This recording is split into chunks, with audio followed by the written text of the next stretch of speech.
Most terribly cold it was, it snowed, and was nearly quite dark, and evening, the last evening of the year. In this cold and darkness, there went along the street a poor little girl, bareheaded, and with naked feet. When she left home, she had slippers on, it is true, but what was the good of that?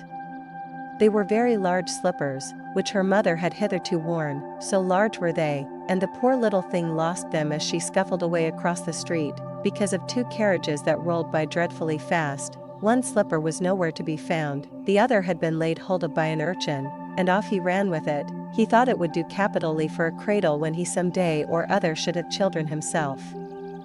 So the little maiden walked on with her tiny naked feet, that were quite red and blue from cold.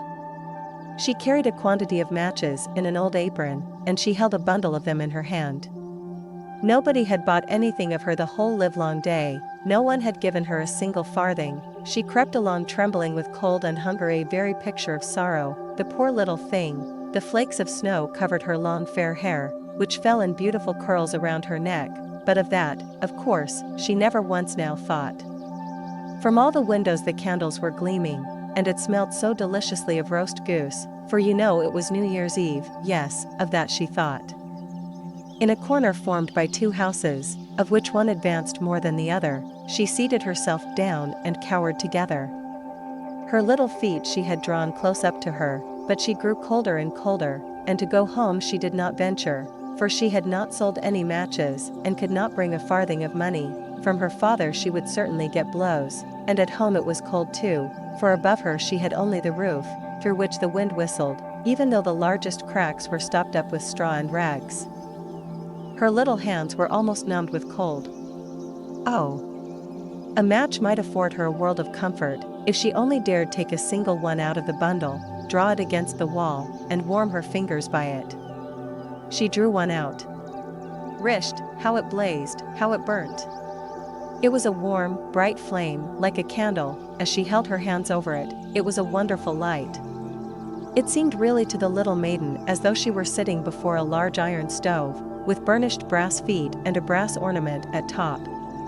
The fire burned with such blessed influence, it warmed so delightfully. The little girl had already stretched out her feet to warm them too, but the small flame went out, the stove vanished, she had only the remains of the burned-out match in her hand. She rubbed another against the wall, it burned brightly, and where the light fell on the wall, there the wall became transparent like a veil, so that she could see into the room.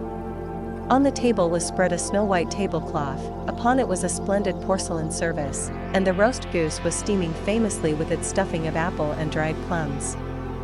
And what was still more capital to behold was, the goose hopped down from the dish, reeled about on the floor with knife and fork in its breast, till it came up to the poor little girl, when the match went out and nothing but the thick, cold, damp wall was left behind.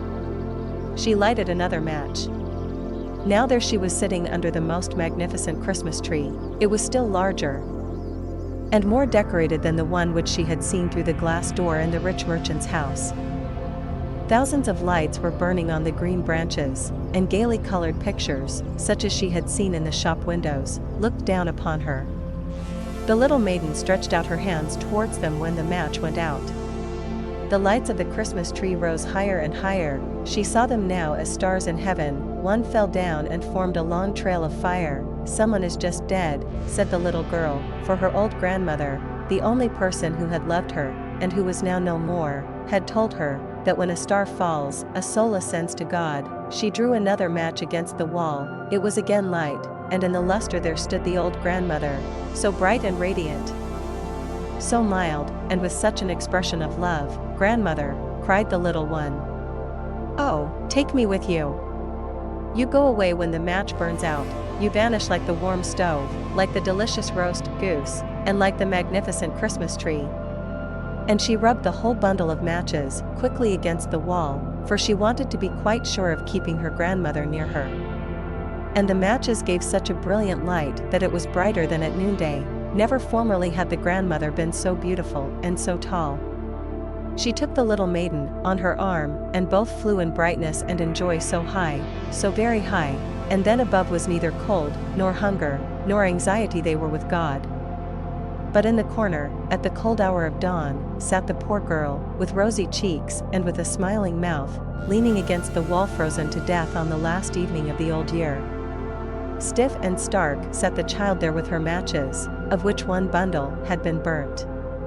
She wanted to warm herself, people said. No one had the slightest suspicion of what beautiful things she had seen, no one even dreamed of the splendor in which, with her grandmother, she had entered on the joys of a new year.